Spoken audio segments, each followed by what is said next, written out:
जय गुरु जी। दोस्तों, ये है आपका अपना प्रिय आरजे आदि कश्यप मानुस और आपके लिए लेकर आया हूँ आपका मनपसंद प्रोग्राम पॉजिटिव कर्मा।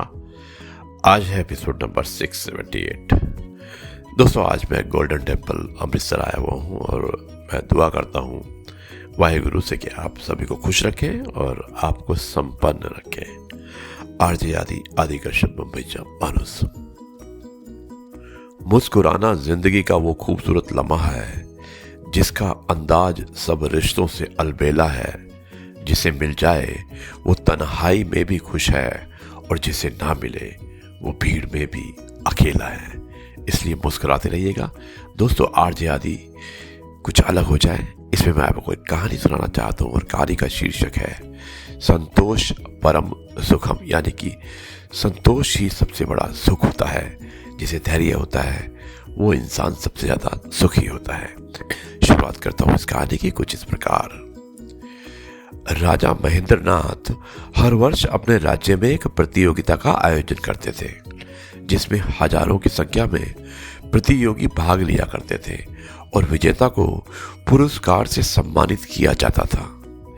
एक दिन राजा ने सोचा कि प्रजा की सेवा को बढ़ाने के लिए उन्हें एक राजपुरुष की आवश्यकता है जो बुद्धिमान हो और समाज के कार्य में अपना योगदान दे सके। उन्होंने राजपुरुष की नियुक्ति के लिए एक प्रतियोगिता आयोजित करने का फैसला किया और दूर दूर से इस बार लाखों की तादाद में प्रतियोगी आए हुए थे।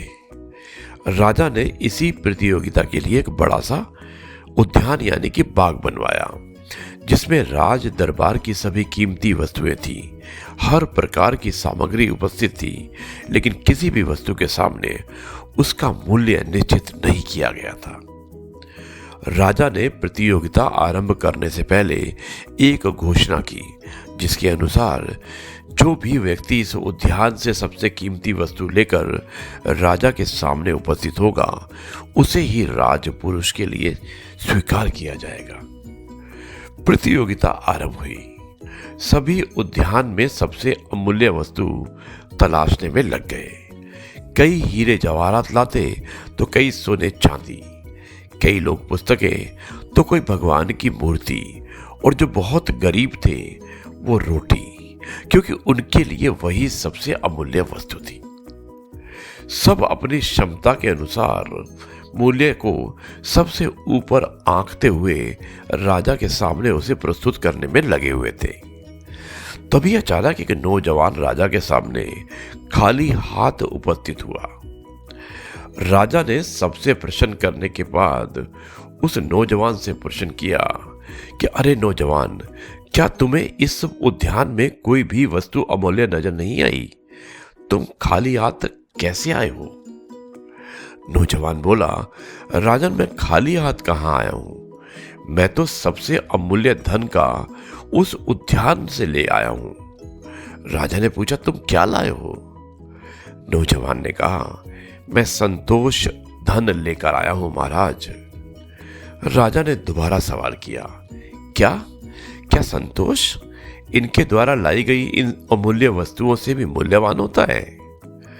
नौजवान ने शांत स्वर में उत्तर देते हुए कहा, जी हाँ राजन, इस उद्यान में अनेक अमूल्य वस्तुएं हैं, पर वो सभी इंसान को क्षण भर के लिए सुख की अनुभूति प्रदान कर सकती हैं। इन वस्तुओं को प्राप्त कर लेने के बाद मनुष्य कुछ और ज्यादा पाने की इच्छा मन में उत्पन्न कर लेता है। अर्थात इन सब को हासिल करने के बाद भी इंसान को खुशी तो होगी, लेकिन वह क्षण भर के लिए ही होगी। लेकिन जिसके पास संतोष का धन है, संतोष के हीरे जवाहरात हैं, वही इंसान असली जिंदगी में सच्चे सुख की अनुभूति और अपनी सभी भौतिक इच्छाओं पर नियंत्रण कर सकेगा।